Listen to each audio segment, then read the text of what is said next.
Hello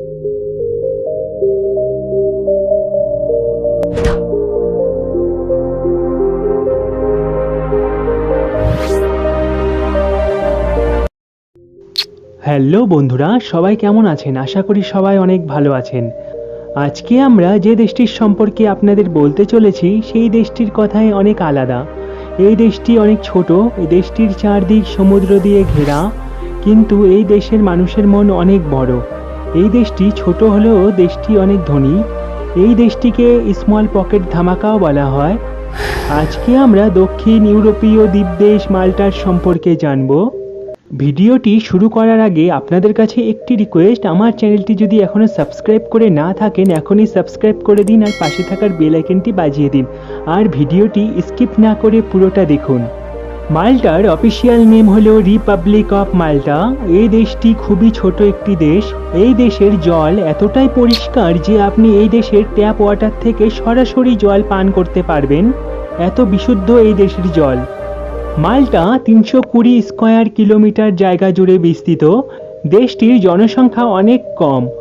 দেশটি ছোট হলেও দেশটি অনেক ধনী, আর এই দেশটি মোট 5টি দ্বীপ নিয়ে গঠিত।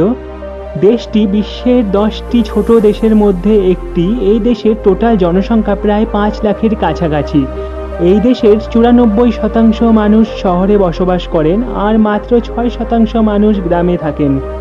মাল্টা দেশের মানুষেরা অনেক ধার্মিক হয়ে থাকেন, কারণ এই দেশে 365টি চার্চ রয়েছে। এখানকার মানুষেরা বলে থাকেন যে আপনি সারা বছর রোজ সকাল বিকাল একটি আলাদা আলাদা চার্চে গিয়ে ভগবান যিশুর কাছে প্রার্থনা করতে পারবেন। 365টি চার্চ একটি ছোট দেশে, একবার ভাবুন। 1974 সালে দেশটি রিপাবলিক অব মাল্টা নামে আত্মপ্রকাশ করে। এই দেশটিতে সব থেকে বেশি হলিউড সিনেমার শুটিং হয়ে থাকে, কারণ এই দেশটি অনেক সুন্দর। এই কারণে এখানে হলিউড সিনেমার অনেক বড় বড় শুটিং হয়ে থাকে। এই দেশটির চারদিকে সমুদ্রে ঘেরা, আর তার মাঝে ছোট ছোট পাহাড়, যা দেশটিকে আরও আকর্ষণ করে তোলে। এই দেশের মানুষেরা তাদের শরীরের খুব যত্ন করে। তাদের শরীর সুস্থ রাখার জন্য জিম, যোগা আর ব্যায়াম করে থাকেন, এবং এখানে বয়স্ক মানুষেরাও শরীর সুস্থ রাখার জন্য পার্কে গিয়ে নানা রকম শরীর চর্চা করে ঘাম ঝরান। এই দেশের মানুষের চিন্তাভাবনা অনেক আলাদা। তারা বিশ্বাস করে যে আপনি তো পরিশ্রম করে পয়সা অনেক উপার্জন করতে পারবেন, কিন্তু একবার যদি আপনার শরীর খারাপ হয়ে যায় তো তার সাহায্য কেউ করতে পারবে না। 1964 সালে মাল্টা স্বাধীন হয়, আর 1974 সালে দেশটি রিপাবলিক অফ মাল্টা নামে সম্মানিত হয়। 2004 সালে দেশটি ইউরোপীয় ইউনিয়নের সদস্য হয়। এই দেশের একটি বড় আয়ের উৎস হলো পর্যটক। এই দেশের মানুষেরা অনেক ভেবে চিন্তে কাজ করে থাকে। ভ্যাললেটা শহরটি হলো মাল্টার রাজধানী।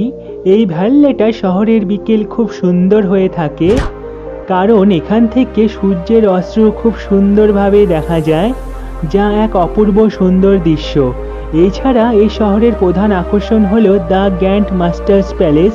এটি সব থেকে পুরনো ও সুন্দর প্রাসাদগুলির মধ্যে একটি।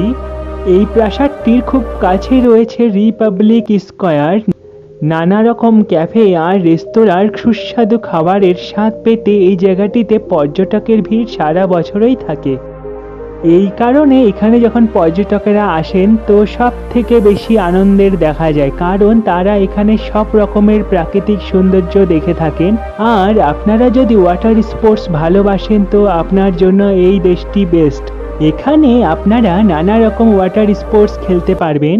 মাল্টার বৃহত্তম শহর হলো সেন্ট পলস বে। এই দেশের মানুষের মন খুব ভালো, তাই এই দেশে যখন কোনো পর্যটক আসেন তখন তাদের কোনো অসুবিধা হয় না। মাল্টার সরকারি ভাষা মাল্টিস এবং ইংরেজি, আর দেশটিতে ইতালিয়ান ভাষাও প্রচলিত। এখানে 90% মানুষ ইংলিশেই কথা বলে। মাল্টা একটি উন্নত দেশ। দেশটি হতে পারে ছোট, কিন্তু দেশটি খুব উন্নত। এই দেশটিতে কোনো অসুবিধা নেই। বেশিরভাগ মানুষ এখানকার ধনী, সবার কাছে নিজের নিজের বড় বড় বাড়ি গাড়ি রয়েছে। বন্ধুরা, পুরো ইউরোপে আপনি যেখানেই যান না আপনারা রাইট সাইড ড্রাইভিং দেখতে পাবেন, যা আমাদের ভারতীয়দের জন্য খুব সমস্যা হয়ে দাঁড়ায়। কিন্তু মাল্টা আমাদের ভারতের মতোই, এখানে লেফট সাইড ড্রাইভিং হয়। এখানে সবাই লেফট সাইড ড্রাইভিং করে, যা আমাদের ভারতীয়রা করে থাকে। এই দেশের শিক্ষার ওপর অনেক গুরুত্ব দেওয়া হয়েছে। 1769 সালে তৈরি করা হয়েছিল ইউনিভার্সিটি অফ মাল্টা। এটি সব থেকে পুরনো ইউনিভার্সিটি। এটি দেশটির একমাত্র ইউনিভার্সিটি। এখানকার বাচ্চারা পড়াশোনার জন্য খুব চিন্তিত থাকে।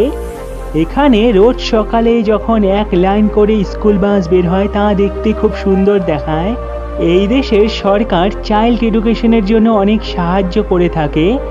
এই দেশটি উন্নতির জন্য শিক্ষার যথেষ্ট ভূমিকা রয়েছে। মাল্টা দেশটি ছোট, কিন্তু দেশটি অনেক বড় বড় কাজ করেছে। এই দেশের তৈরি একটি প্রোডাক্ট যার নাম কিনি। এটি এক ধরনের সফট ড্রিঙ্ক। এই সফট ড্রিঙ্কটি সম্পূর্ণ ইউরোপের মধ্যে এক্সপোর্ট করা হয়। এই জায়গার মানুষেরা বলে থাকে যে এই দেশের কিনির মতো প্রোডাক্ট অন্য কোনো দেশে নেই। এই সফট ড্রিঙ্কটির স্বাদ অরেঞ্জের মতো। বেশিরভাগ মানুষই এই ড্রিঙ্কটি খুব পছন্দ করে। মাল্টার নিজের নিয়ম রয়েছে। এখানে শহরে প্রত্যেকটা দোকান সকাল 9টার মধ্যে খুলে যায় আর বিকেল 7টার মধ্যে বন্ধ হয়ে যায়। আর গ্রামে 1টা থেকে 4টের মধ্যে যে কোনো সময় দোকান বন্ধ হয়ে যায়। মাল্টার মানুষেরা গাড়ি খুব ভালোবাসে। এখানকার বেশিরভাগ মানুষের কাছে একটি করে গাড়ি রয়েছে। মাল্টা দেশের মেয়েদের খুব সুন্দর মানা হয়। প্যারিস ফ্যাশন উইকে মাল্টার মডেলদের দেখা যায়। এখানকার বেশিরভাগ মেয়েরা রোগা আর লম্বা হয়ে থাকে। বলা হয় এখানকার মেয়েরা বন্ধুত্ব করার জন্য সব সময় তৈরি থাকে। হান্টিং মানে শিকার মাল্টার একটি প্রিয় খেলা। এটি ইউরোপের এমন একটি দেশ যেখানে হান্টিং অ্যালাউ। এখানে যদি শিকার বন্ধ করা হয় তো এখানকার মানুষেরা চিন্তায় পড়ে যায়, তাদের মন খারাপ হয়ে যায়। তো বন্ধুরা, এখন মাল্টার এমন কিছু জায়গার সাথে আপনাদের পরিচয় করিয়ে দেব। আপনি যদি মাল্টা যান তো এই জায়গাগুলোয় অবশ্যই যাবেন। ভ্যালেটা, এটি মাল্টার রাজধানী শহর। এটিকে মাল্টার এলিগেন্ট ক্যাপিটালও বলা হয়। এই শহরটি খুব পরিষ্কার। এই শহরটি এত সুন্দর আপনি তাকিয়ে থাকবেন। এই শহরটির চারদিক দিয়ে সমুদ্রে ঘেরা, আর এই সমুদ্রের মধ্যে আপনি বিভিন্ন রকমের ওয়াটার স্পোর্টস খেলতে পারবেন। এই শহরটিতে গেলে আপনার আর অন্য কোথাও যাওয়ার মন করবে না। গোজো, মাল্টার উপকূলে ছোট্ট একটি দ্বীপ গোজো। এটিও একটি খুব সুন্দর জায়গা। মাল্টার সমুদ্র পথ দিয়ে যেতে হয় দ্বীপ গোজোতে। এই জায়গাটি থেকে আপনি খুব সুন্দরভাবে সমুদ্র দেখতে পাবেন। এখানে বেশ কয়েকটি দর্শনীয় স্থানও রয়েছে। রাবাট, আপনি যদি মাল্টার ইতিহাস সম্বন্ধে জানতে চান তো আপনার জন্য এই জায়গাটি বেস্ট। আপনি যদি জানতে চান আজ থেকে 100 বছর আগে এখানে মানুষ কিভাবে থাকতো, কিভাবে এই দেশ স্বাধীন হয়েছিল, এই সব ইতিহাসই এই জায়গা থেকে আপনি জানতে পারবেন। এখান থেকে আপনি মাল্টার ইতিহাস খুব সুন্দরভাবে জানতে পারবেন। এখানে অনেক প্রাচীন বিল্ডিং, চার্চ রয়েছে আর তার সাথে ফুল দিয়ে ঘেরা বাগান। তো বন্ধুরা, মাল্টার ভিডিওটি আপনাদের কেমন লাগলো অবশ্যই কমেন্ট করে জানাবেন। আর ভিডিওটি যদি আপনাদের ভালো লেগে থাকে তো ভিডিওটিতে একটি লাইক অবশ্যই দেবেন। আর আপনারা যদি এখনও আমার চ্যানেলটি সাবস্ক্রাইব করে না থাকেন এখনই সাবস্ক্রাইব করে দিন আর পাশে থাকার বেল আইকনটি বাজিয়ে দিন। তো ভালো থাকবেন বন্ধুরা, দেখা হবে আবার অন্য কোনো ভিডিওতে।